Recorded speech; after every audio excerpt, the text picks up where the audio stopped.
new generation. We are the youth of the nation. High in the sky. We are the new generation. Leader. Leader.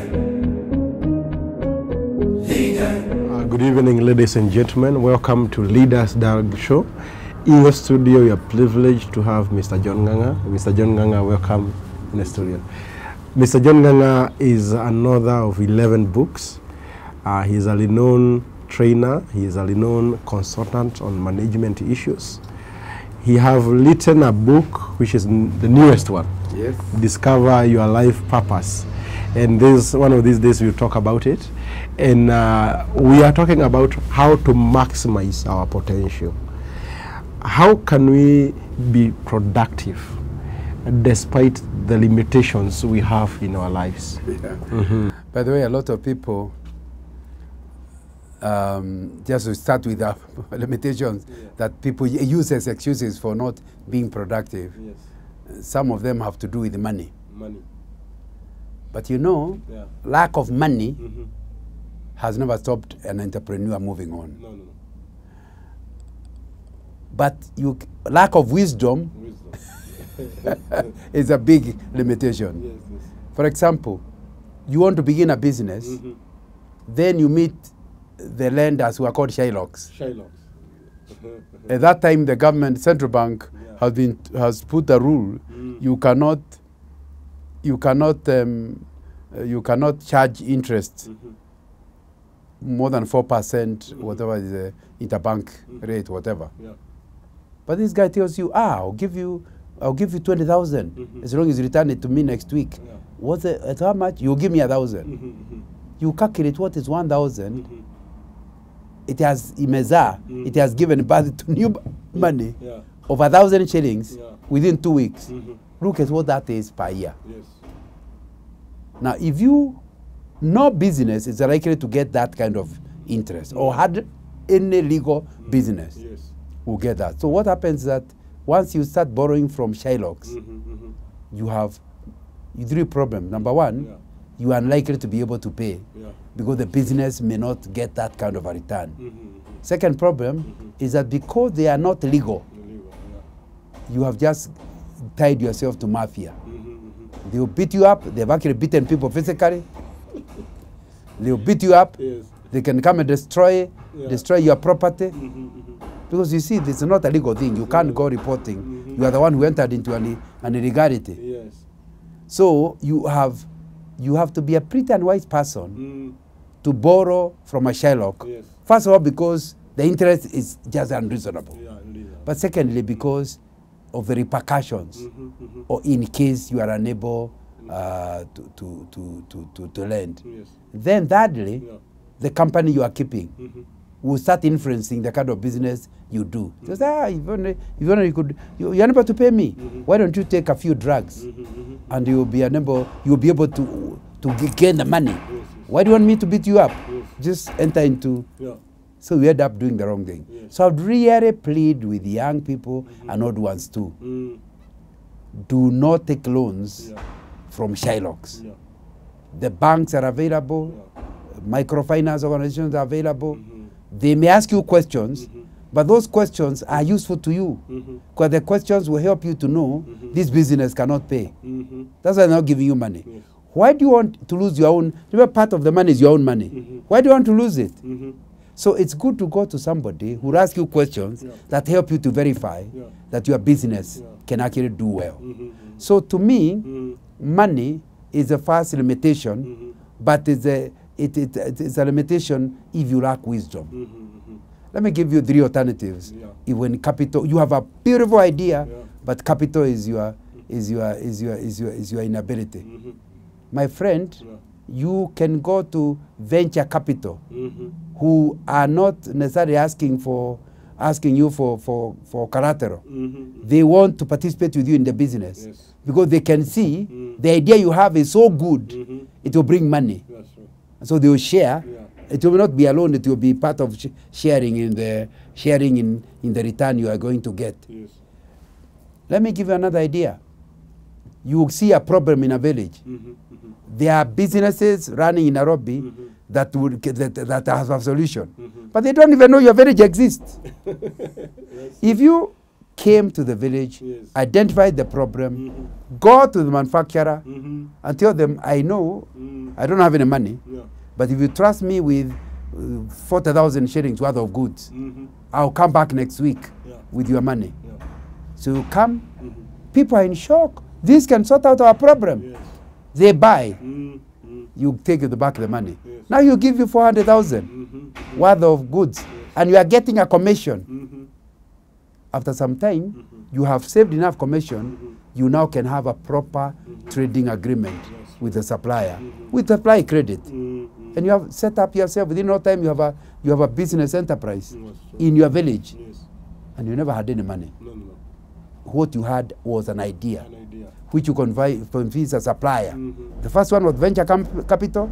Second one is a supplier who gave you supply credit. Initially very little, but it has grown until now you are a big person with it. Thirdly, you have a wonderful idea. There is a big businessman who is thinking what to do with his money because he has invested. Now the kind of dividends he is getting, he wants a new business. So you just come and give him the idea. Tell him, I would like us to do this, but I have no money. So you agree what your idea is worth. Maybe his money will be worth 50%, 50% of the shares. Your idea will be 50%. You start together. And we start running the new business together with your idea as the one that is driving it. Within no time, you are of course, once you have enough money, you can buy him off. You can buy him off, but initially, you needed him. All these are ways that can help you to deal with your idea, develop your idea to its fulfillment, but without when you have actually no capital.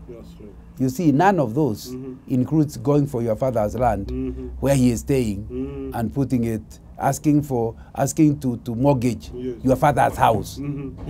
As an old man, when you are unable to pay, what happens to him?